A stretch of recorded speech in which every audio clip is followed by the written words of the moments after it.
Olmak böyle kız vallahi tankide kız vallahi yakalarınız gibi ansa. Mışta malno mışta yoğunu kesen boldu, cın bensin kesen boldu diyen kız vallahi dikkatçi ansa. Ama aldığıma toluk içliydi kız vallahi yan pasonu mışta çıkıdı.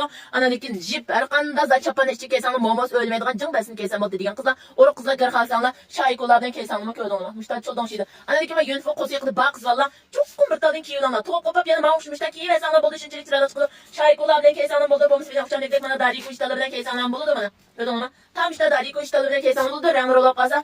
Manike zısısı batı zısısı çıkıp hemen kırpaya kucağım ki pavuç kızvalı bir xaridarımız eksik kaldı. Yoğan xaridarımız. Magasada 110 kilo 120 kilo kızvalı keysanlı bolucuma. Yan başı yanında nemeli keysanmış ödük yapılardım hanım diyen kızvalı ve boyda kızvalı 5 yaşlı kilo ama ma tok kızıl ettiler. Görüyorum şimdi çirayla kızvalı. Ma işte ma da dişe gansırı ben özüm daha bir kılasan boludu. Bu meğer kasa keyme keysanlı bu belki Allah emes. Bana 20 adet kilo. Anam ki ma karısı kızvalı en yaşlı olan karısı.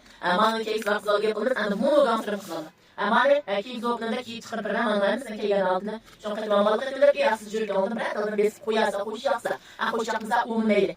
Ama bak gibi toluk körlükte bana ilgili yapsam buldu. Ama ne ganan şekli yapsa belki de sıkılarında miyek kilolarında bu değil müstesna. Gidip normal mı? Bana aldığı kaldırak yani uzak çıktı kaldı 5 lira tuttum bana ki aldım bir de çıkardım.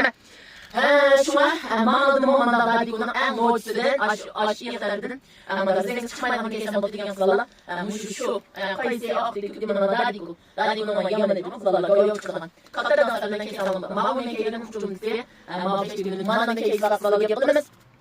İçinden keyifli yok annemden magaları ana diyorum kucağına tek da da lezzetli gezem bu diyen kızlarla. Kim zopnunda da kalın şu katamızda baktık çıkmaydı. Mak gelince ana diyen silek kücem balakasa.